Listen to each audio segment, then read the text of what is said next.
মায়েদের জন্য বছরে আলাদা করে কোনো দিন হয় না। কারণ তাদের ডিউটি তো সারা জীবন ২৪ ঘন্টা ৩৬৫ দিন ডিউটি চলেই যাচ্ছে। তবে আজকে যেহেতু ইন্টারন্যাশনাল মাদার্স ডে, আমি ভাবলাম সব মায়েদের জন্য একটা স্পেশাল ভিডিও করি। কতটা স্পেশাল করতে পারবো জানি না, তবে চেষ্টা করব সব মুহূর্তগুলো আরেকবার মনে করার। সকাল, বিকেল, দুপুর কিংবা রাত্রি খিদে পেলেই একটাই ডাক, মা খেতে দাও। তবে মারা কিন্তু কোনোদিন ক্লান্ত হয় না। ছেলে মেয়েদের জন্য সব সময় চিন্তিত, ভালো খারাপ সবটাই তাদের ভয়। তবে এই চিন্তার মাঝেও আমাদের খেয়াল রাখতে কিন্তু কখনোই ভোলে না। আমরা বিরক্ত হয়ে গেলেও মারা কিন্তু কোনোদিন বিরক্ত হয় না। হাজারো চেষ্টার মাঝে আমাদের মন ভালো করাই তাদের একমাত্র উদ্দেশ্য। আমরা ছোট থেকে বড় হয়ে যাচ্ছি ঠিকই, তবে মায়ের কাছে কিন্তু সবসময় ছোটই থাকবো। আমরা নিজেরা না খেয়েও ভালো জিনিসটা আমাদেরকেই খাইয়ে দেয়। ঠাকুরের কাছে গিয়ে নিজের জন্য কিছু না চাইলেও আমাদের জন্য চায়। আমি যেমন থাকি, তবে ছেলে মেয়ে যেন খুবই সুখে থাকে। তাদের খুশির জন্য কত কিছুই না করতে হয়, আর সেই খুশি আমাদের মুখে দেখতে পেলে আরো যেন তারা খুশি হয়ে যায়। মায়েদের অনেক ইচ্ছা পূরণ না হলেও আমাদের ইচ্ছা পূরণ করতে সব সময় তারা ব্যস্ত। হঠাৎ পিকনিক করতে ইচ্ছা করলো, কিন্তু রান্না করবে কে? মা আছে তো, আবার কি। শীত পড়েছে, পিঠে খেতে ইচ্ছা করছে, আজকে একটু পিঠে বানাও না মা। আর মা কষ্ট করে এই ঠান্ডার মধ্যে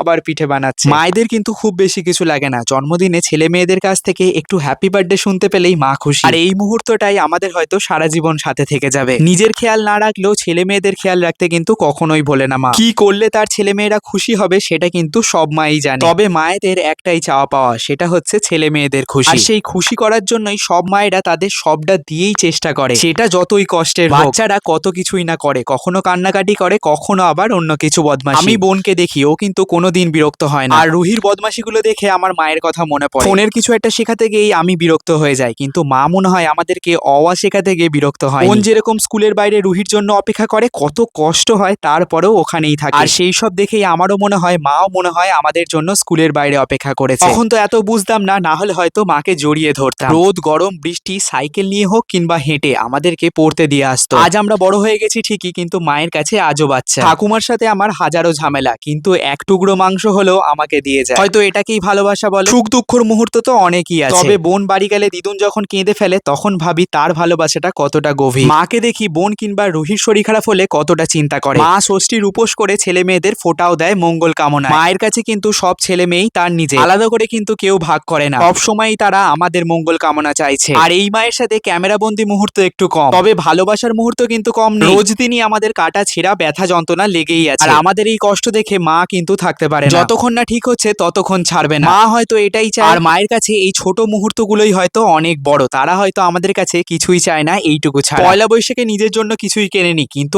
আমার জন্য দুটো পাঞ্জাবি কেনা হয়ে গেছে। আর সেটা পছন্দ হবে কি হবে না সেই নিয়েও কত চিন্তা। মারা আমাদেরকে এত কিছু দেয়, তাদের ঋণ কোনোদিনই শোধ করতে পারবো না।